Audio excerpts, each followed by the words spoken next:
several protesters have been killed.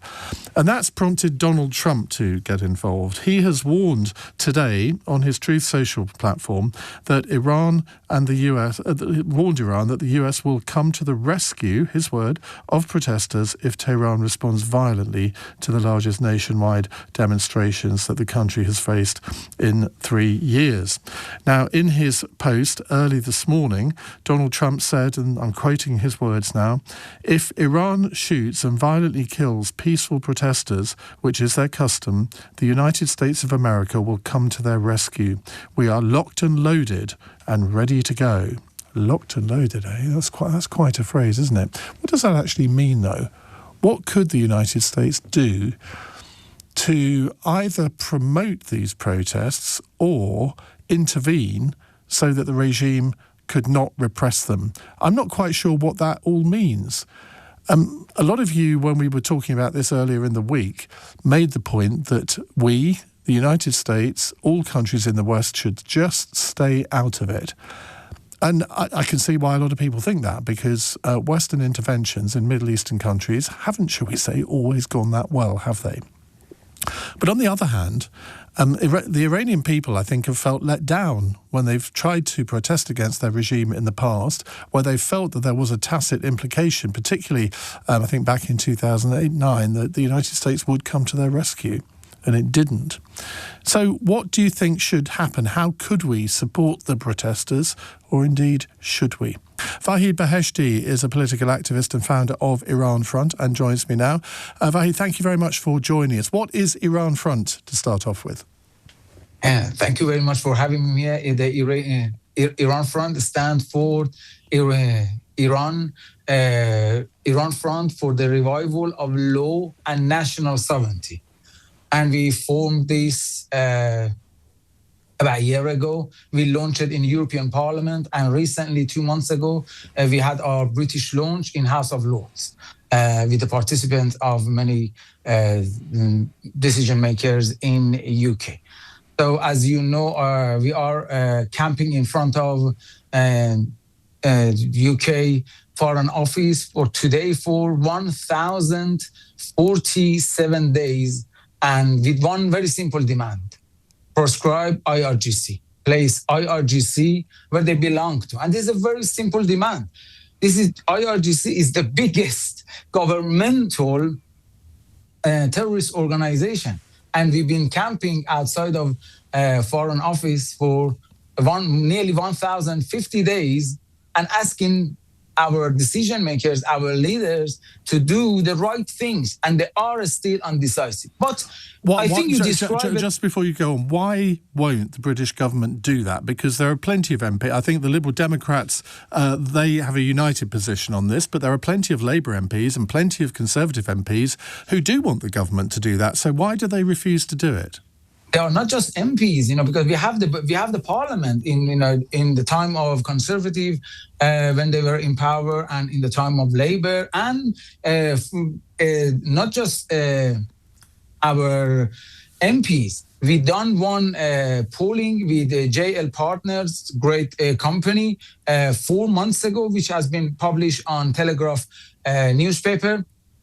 72%, Ian, 72% of Labour voters, they asking for the prescription of IRGC now. So the government now, they have to decide. But I don't know what is stopping them from taking this right step. But you describe it very well. I didn't see anyone describe the situation as well as yourself in these past 6 days. Yes, they are quiet. They decided somehow to not talk a lot about the situation in Iran. But let's face this reality. The situation in Iran, those people, they come to this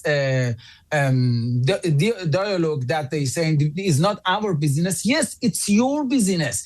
For past 20 years, we've been trying really hard to communicate this with our leaders, with our decision makers, that this is your problem, because the Iranian regime is the source of this evil, mad ideology, which the IRGC's mission is to send this ideology to the West. And now we are witnessing this ideology, the chaos that they're creating in our cities. So if we ignore what's happening in Iran, it's here now, and it's too late now. Well, see, that's an interesting point, because, as I said to the previous guest, I'm getting several text and WhatsApp messages coming in and saying, why has this got anything to do with us? Why should we be interested in what's happening in Iran? Now, you're in a much better position to explain that than I am.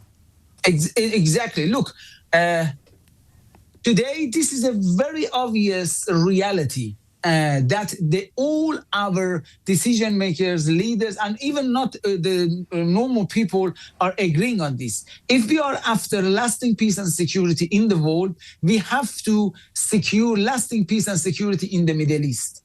The only obstacle for lasting peace and security in the Middle East is Iranian regime. And now Iranian people are doing the job for us. So it's the responsibility of any brave leader and decision maker, as President Donald Trump, which did a great job, is that to support Iranian people. They're doing the job for us.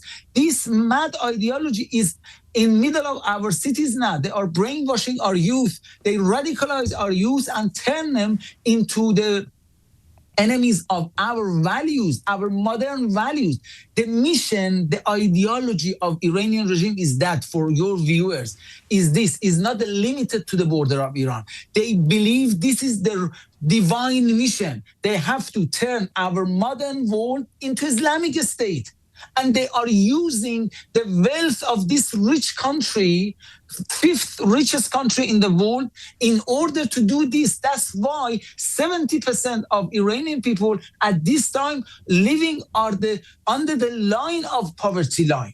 So this is our problem. We have to see as this our, and the problem we are facing, that's because we have been so naive and ignorance about this situation. Is not their problem, it's our problem. Some people are saying the only reason that Donald Trump is interested in Iran is because of its oil reserves. It's whatever interest Donald Trump has is going to be our interest as well. Look, if we are talking politically, we should look at every situation as common interest. Now, at this very, I would say, a specific moment, the interest of Iranian people, the interest of the people of region, the interest of people of Israel, the interest of the people of Europe, America, on its coming together. We have a common interest. This regime is the enemy of our values, is our common enemy. So this is, we have to look at the situation. Whatever way Donald Trump look at the situation, so I doubt it. It's got Venezuela next to it. And Venezuela is got more reserve oil than Saudi Arabia and Iran. So, but this is, when you look at it from this angle that I am describing, this is very, this is what we can say. This is our problem. And just finally, what happens afterwards? I mean, if these protests are in any way successful, is there any prospect for some sort of secular government model? Is that on the table? And that's a question from one of my listeners. This is exactly, and I invite my great friend, actually, Nazanin Ansari. She's a great friend of mine. And I invite all our friends and the members of opposition to not move fast. At the moment, let's describe it like this. Majority, absolute majority of Iranian people, I can say more than 95% are agreeing on this very important point that this regime must go.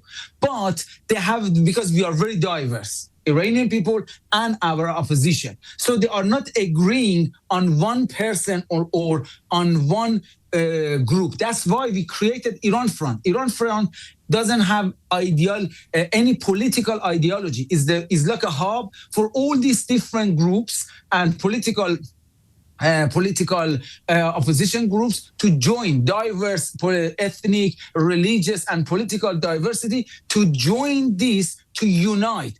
for the time of transition. Yes, the Iranian people think they are very well prepared for the time of transition after the fall of this regime. We are preparing. We have a dialogue that can attract all this different diversity. We cannot push or impose one specific group to this diverse group, this diverse opposition that we have, because that put people off and they go back. And this is what happened in Women Life Freedom. We tried this few times. We tried to publicize one person and one group. That's why we put people off and they gone back home. We have to first focus on what Iranian people want and stand next to them. First, they want to get rid of this regime.